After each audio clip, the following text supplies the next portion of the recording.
This is Sovereign Podcast Episode 1. We're going to talk about how the platform started and where we're going and our general philosophy on NFTs. Hope you enjoy. Well, hello all. I'm Pindar Van Armen. That of course was Justin, and we're also joined by Ezra, and the three of us. Yeah, it's interesting. I want to keep this short to keep your all's attention, but there's a lot that's happened to make Sovereign. So I guess we should start at the beginning. Justin, what do you remember? I remember there. So when I joined the BitGans Discord, there was a lot of talk of open sourcing the BitGans, and I think that's kind of where it all kicked off. Um, so it was more of an effort to kind of like figure that out. And I just started playing around with Python notebooks and GANs. And then all of a sudden, there was a lot of people making BitGAN style art, right? Yeah, I do remember that. I remember there was the BitGan collabs, and all of a sudden we're making a lot of art. We don't know what to do with it.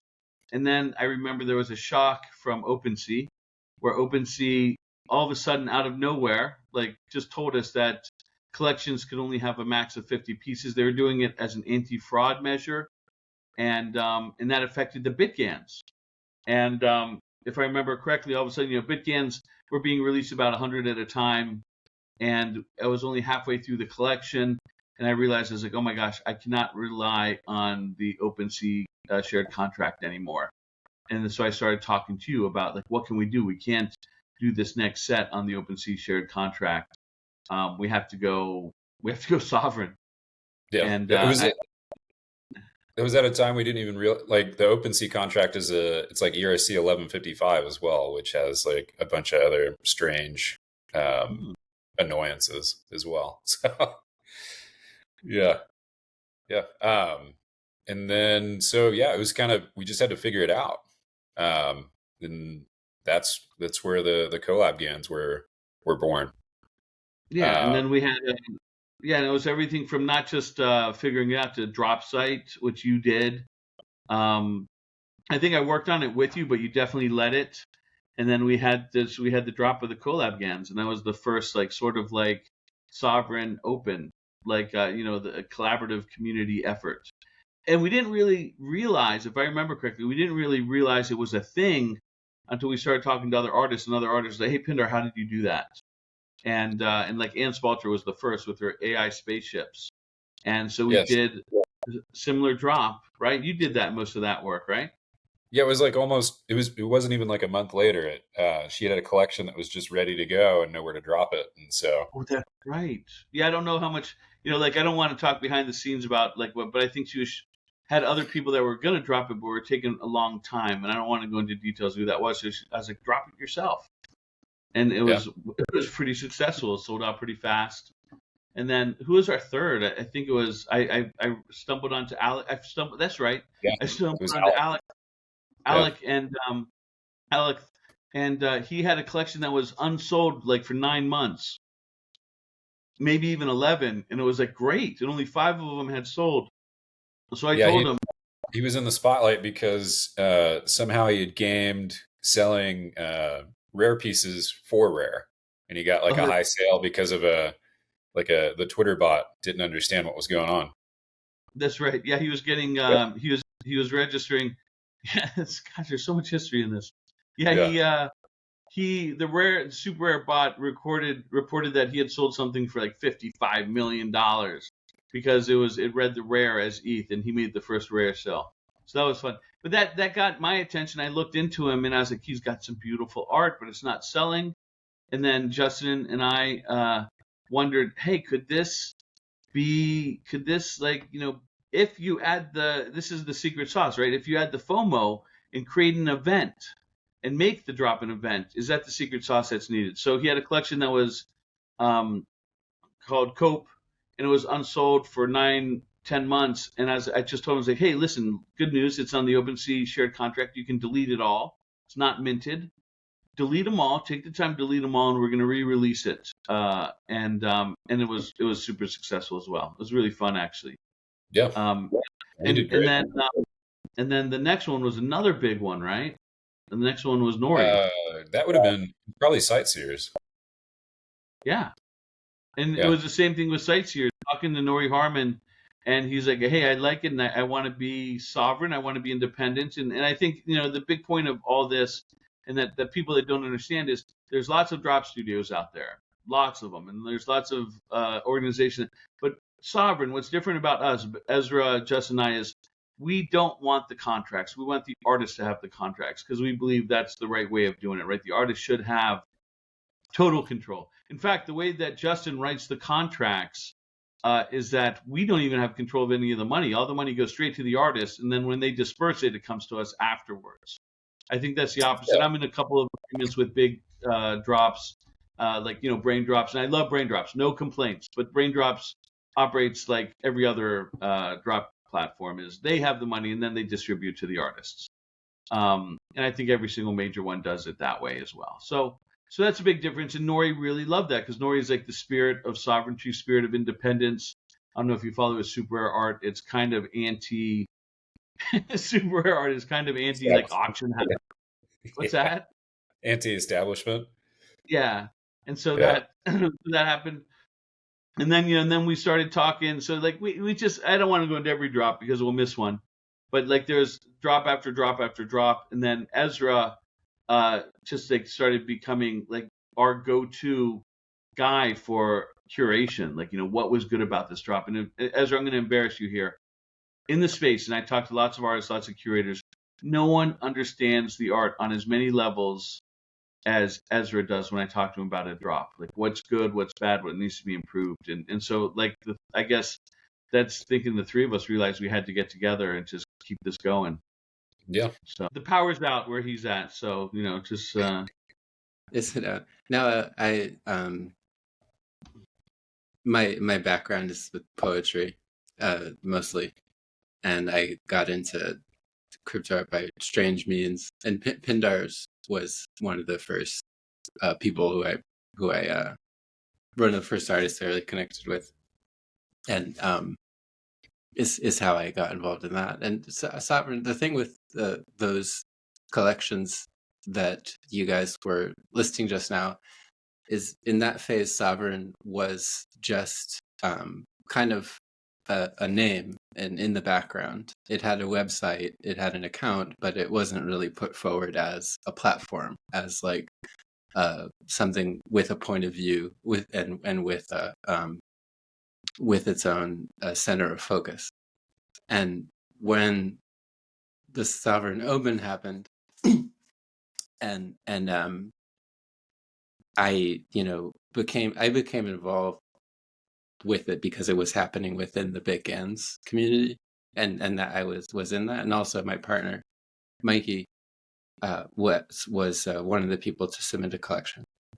And when I was looking at what you guys had done with releasing these collections, like and giving them like in the way that you talk about with Alex, the like a sense of like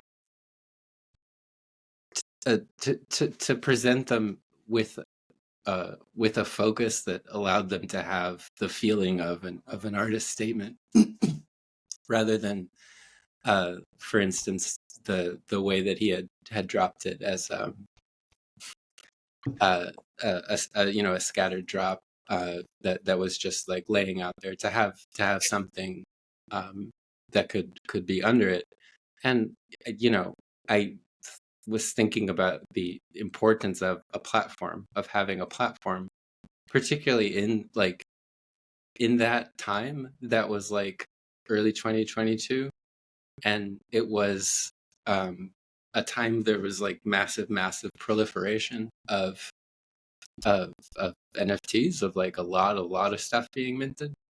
It was a transition from a period where there were a few defined figures who everyone knew these are like the crypto artists, because there were not that many for a long while.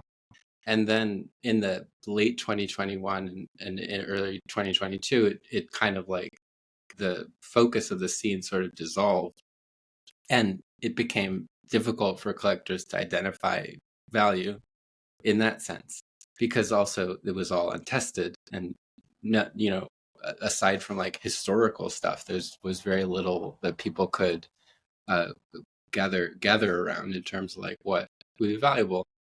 Platforms are very important in that sense, and curation. So that was when my I don't know, my involvement coming in was looking at it and thinking like, how could we pivot what exists already into Mhm.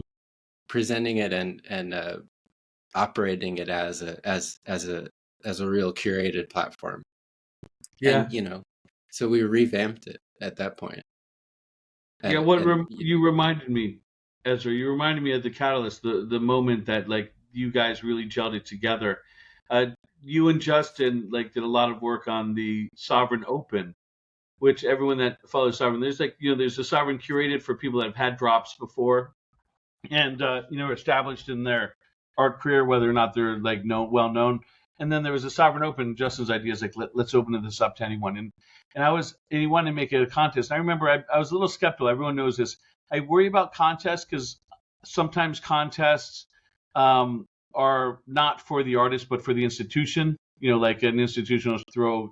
I'll name one that's not like an institution will throw a contest, and it's more to draw attention to them than the actual artist. But actual artists jump into it for exposure, and I always feel guilty with that because it's like an institution will get a lot of labor and a lot of art with no reward. So I was like, when I thought of this, when this idea of contests, Sovrn Open will like have a contest to have people have drops. It's like there has to be a way that if someone is serious and someone does well, they immediately get compensated, not us, not Sovrn. And that's why like it was like, hey, we'll sponsor this thing where we help people come up with big drops. But how hard is that? And I would have to say Justin was instrumental in showing everyone, all the artists that have done Sovrn Open drops, that he'll handle the technical. And Ezra was critical in like getting the vision behind them, because sometimes an artist comes in and they have a drop idea, but they don't know how to turn it into 250 pieces or 500 pieces. And gosh, time after time, so you've like, I think you've led the artist. And I think every artist that's worked with you will say that you really pulled stuff together. I get ideas from you that pull my collections together, make them coherent, make them a statement. And I think that's real art. So anyway, Sovrn Open, what happened the there? Open? Well, the Open too, I think it was like, is another, and it's kind of like, looking back, it almost, it gets taken for granted, but the format of doing these serials and trait storytelling with traits was not common at the time when Sovrn first started working with these artists. And it was also like the first people to drop Anne and Spalter and Norman Harmon and Alec are people who had success in with one of ones, and it was also like a way to meet the transition and where the scene was going, which is all which is something that I feel like you contributed to them from what you had learned doing Bitgans and doing serial work, is like the value of presenting a concept as a serial and making something that can serve to gather a larger collector base. The way I think of them always is of serials always is as like a way to have a broadly accessible vessel for your presence in the culture. As you know, in that sense, in a difference to like what a one of one is and what a serial is. Yeah. And like that wasn't like a common format outside of just algorithmic generative art at the time when Sovrn started. So that was something like with the Open, that's what the Open was, is just like, this is the format, and submit, try to make something in this format and we'll release it, but like that format itself was also, I think, like a kind of important contribution to those first artists, and in them like adapting their practice and their presentation to change the scene, and also just to bringing new people in. Yeah, and I didn't realize that. Go on, Justin. Oh, I was just going to say, like, it. So we put everybody that wanted to participate in the open ended up in a Discord channel with each other, and so that's sort of like it helped spur them on, right? Like everybody was sort of posting their art and working, and like you were able to get all these like iterations of feedback too, and so I think that helped as well. Like it just it raised the bar for everybody, right?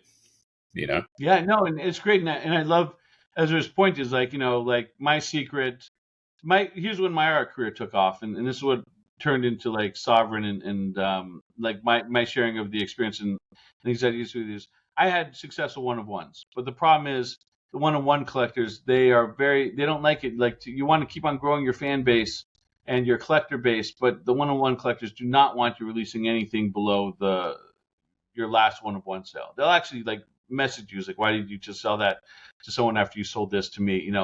And so you get into a quandary or conundrum as an artist where you either have to make editions and open editions, which I don't like because they're digital art, why make it? Or you have to come up with an alternative, and the alternative are these serials. And Ezra's right. I forget, and I take it for granted. Sovrn was the first place where a bunch of artists have done these serials, and these serials aren't like a new invention. These serials are looking over at what's happening at art blocks and like, oh my gosh, this long form generative art formula that art blocks has is a winner. It's a winner. There's a lot of things that are fun about it, but it doesn't apply to AI art, for example, because AI art you can't make it long form. It's just you can't put everything on chain. Also, a lot of artists like Alex, for example, he wanted to curate all of them. Alex made 200 pieces, very little AI in his work. Norman Harmon, Nori, he wanted to curate and hand touch all 500 of his. And so like you can't do that in a long form generative, like random seed based thing, just like art blocks. And so this was the alternative. This was like, we can do large collections, serials, and we can release them, and artists just have to spend time on them. And I think what I love about our early thing is like no low effort. Like Ezra, you led this is like no low effort. This is something you spend 1, 2, 3 months on. And when you spend 1, 2, 3 months on it, it shows. This isn't put 500 prompts into Midjourney and come up with 500 images. This is something has to be special about each of these collections, and that's how the Sovrn Open was awesome. Like some of my favorite collections came out of the Sovrn Open. In fact, I think I've argued with you guys too about. I was like, that doesn't belong in the Open. That's curated, and I think we made a tough decision to keep some of these collections open, not because of the quality, but because the artist hadn't had a drop before. So it was like it wasn't an established artist. But that was the Sovrn Open was the next step, which led to the next step. So we had a couple, we had this like thing rolling and having a good time with established artists finally making serials. Then Justin led the Sovrn Open. He ran it. It was super successful, super fun, super good art coming out of it. And then I guess that brings us to where we are now. Or does it? Is there something in between there I'm missing? You left for a minute. Maybe that's part of our story. you stepped out for a minute. I guess. Yeah, I guess you stepped out for a minute. I mean, that's part of the story. It was after the Sightseers. It was like Justin and I doing it. Yeah, we kind of ran it on our own for a little bit. You guys talk about that because I want to see it from your perspective. I stepped out after. I don't even know when. Maybe after the Sovrn Open. I mean, you made the announcement, I think, right after. Was it after Perimeter Town? Possibly. Or was that before that? It was after ByteGANs. Which is, I mean, there's a lot of credit due there as well. Like ByteGANs sort of, that took the Sovrn Twitter from like 400 to 20,000. So, true. Just from shout out to Prima for having that set up. Yeah, and the ByteGANs did. Yeah, we elevated the quite a bit. I mean, there's a conflict, right? Or there was a perceived conflict between being an artist and being part of a platform, and that's why Pindar took a little bit of a break, and then full circle. Yeah, Yeah, it seems, you I'll know, hit it real quick, Justin. I felt, I was probably one of the bigger collectors on the Sovrn drops, and I felt this weird thing where I'm seeing. I got to be very careful how I word this. I'm seeing. I want to always be 100% honest in my conviction and what I say, and I thought to myself, I believe in all these projects, and I buy a lot of them, and I love going on Twitter and saying, hey, you guys want something awesome? Here's something awesome, and here's why. And I was like, I had this perception that like if I was also part of the platform, was I pumping the Sovrn platform and profiting from it? And so I had a problem with that. And I thought about it. I was like, it's not the best look because I mean, it's not the best look, and I was worried about the look, and I was also worried about the integrity of me being honest about these drops. Because of course, if Sovrn does a drop, I'm going to pump it because I'm part of Sovrn. And I had a conflict, but then I realized it's not really a conflict if the only thing you drop is stuff you believe in. And so that's sort of what got me to turn around and missing how much I've been working with you guys. So, and also I was seeing how much fun you guys are having without me. And I was seeing, I had to get back in on it because, the way I came, I guess that sums it up. The way I came back into it, I was like, I was worried about a conflict of interest, like advertising and supporting something that I was profiting off of. But then if everyone realizes how little Sovrn actually profits off things, like there'd be no qualms. And the other thing is, if you are true to yourself as the platform, which we are, and I think the three of us keep each other honest, we will never publish something or help an artist that we think isn't ready. We will give them all the help in the world, but like to be dropped to a Sovrn drop, it's only going to go to artists that are Sovrn artists, and that's an interesting thing. What is a Sovrn artist? What do the three of us consider a Sovrn artist? And it's like it's like something I know when I see it. Yeah, I mean, right, and it's like it was we were a two-person team that for that period, which is like we really enjoyed the freedom of just being two people doing this stuff, and it also like that's the other really great thing about enjoyed Sovrn. There's not 8 of us. There's just there's still just the 3 of us. We're bootstrapped. the real quality. Yeah. So just 3, and when there's and just like 2. also, and I mean the reason.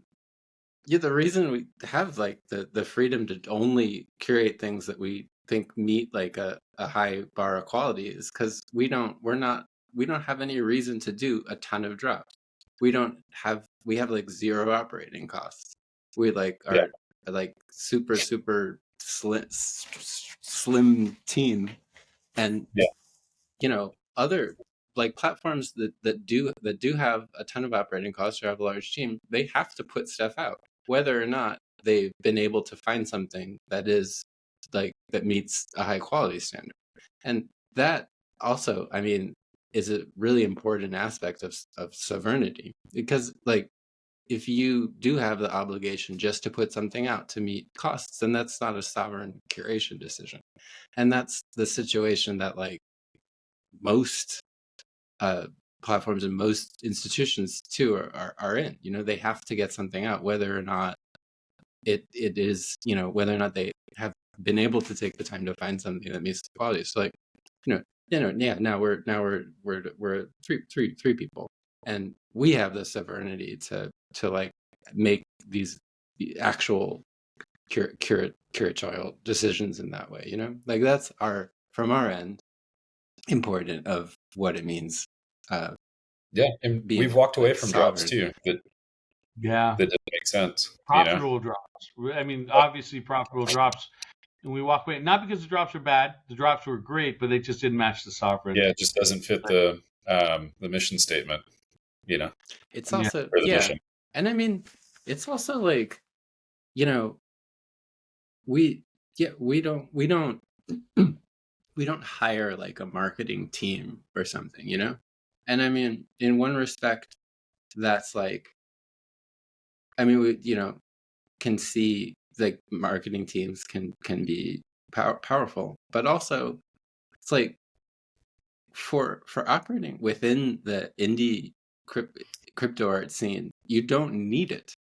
No. If you can be focused enough, and if you can find things that like are truly, truly giving like high artistic quality, you don't need to create like hype or FOMO. With the kind of collection sizes that we do, then the quality that we do, we what we're able to give to these drops is like a kind of like perfect meeting of like what's required, and of how to address the scene, of how to like gather like a collector group. It's just like it allows us to be like way more focused and true to what we're setting out to do.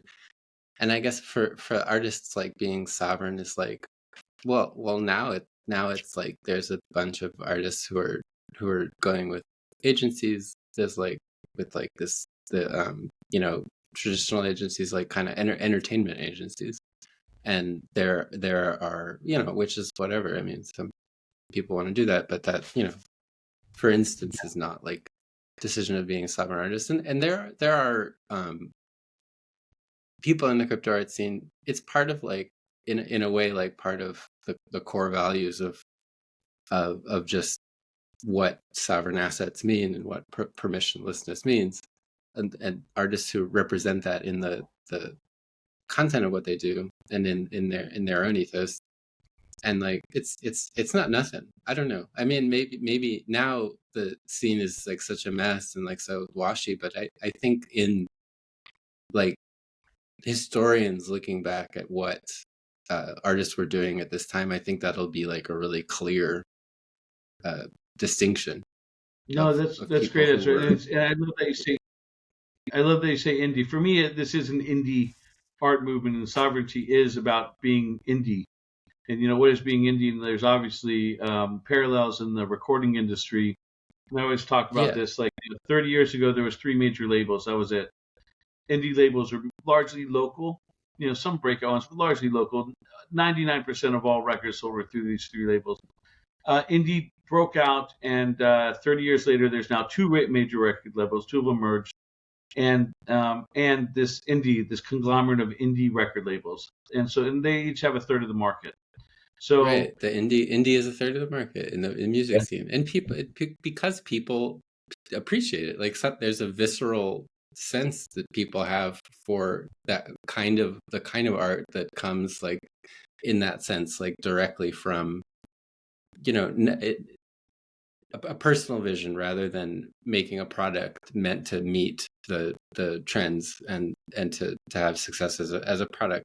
And I think, I mean, to me, like the reason why indie music has been so successful, and why also like indie crypto or indie art or in the crypto art world has a potential to be successful, is the same. Because I think it's like a visceral sense that people have, and a need that people have, like for that to be like nourished, to be fed, to have that kind of art from people. Because it's like it's that's the kind of art that continues like the ancient thread of what art gives to humanity. In indie art, there's it's a distinction of like making things that are products to meet entertainment trends or products to meet art trends. I mean, which is whatever, people do that. I know people, I have some of my friends who do that as whatever, as a person. It's like, but it's just, I guess, sort of like a just one stance to take that we take with like what we put our foot down as like Sovrn and I mean, we're artists first, right? We want to empower them to be decentralized in the way that they distribute their art, right? So every Sovrn artist has their own contract. They receive all the royalties. And we're here to kind of like help and promote and make it possible. But at the end of the day, we want it to be about them, right? Yeah, it is. Yeah. It's funny is that the leanness, the success of Sovrn, and the fact that we're talking about the leanness that it's just three of us, no VC, like no obligation other than to release good art. Because of that, and the death of royalties might be why the whole industry moves in this direction, and it becomes more and more indie. Because I don't know, other than drops, how big studios are going to survive. Other than the primary sales, big studios are going to survive unless royalties come back, which we're fighting for. But I don't know. It's bleak. Yeah, who knows? Who knows how they come about? Yeah. So yeah, that's that's a cool. I mean, I'm not sure how long we've been talking, but that is a cool summary and cap of Sovrn that I think we've covered a lot. There's so much more though, because there's so much more to the ethos and like what it is to be a Sovrn artist, what it is to like be an indie artist. What's the difference between an indie artist and like can indie artists like drop on major drops and still be indie artists? And of course, but it's anyway. We could talk forever about all these different things, but I think that's a cool summation in the history of Sovrn. We started as let me with this big collab project I was doing with the BitGain community, get off the OpenSea contract, and then we saw the potential of that, and people saw that and started. Ann was the first to do a drop, and then Nori saw, hey, that's cool what you guys are doing. And then Justin and Ezra did a lot of work with the Sovrn Open. And I took a step out because I was wondering, being a big collector, I don't know if I was the biggest. There's some that are bigger than me, which is awesome. But being a big collector, was it like, I felt weird like promoting it as much as I did because I just loved it. But then I realized, but then I couldn't stay away because I loved it. And now the three of us are back together. And that's kind of cool. And yep. I don't know what else is the history. My favorite part is we all have kind of different strengths, right? Oh yeah. Like, nobody really works for anybody. We all sort of just collaborate on everything. Yeah, totally. Yeah. And like, if you had to break it up, like, Justin's the technical. He does a lot of the Ezra is the art genius, and I'm the looks. I'm the face of the project. Just yeah. Thank you, everyone, for tuning in. That was the end of Sovrn Podcast Episode 1. Up next, we're going to have a podcast with MLO talking about his new project. That drop will be coming this month, October 2023.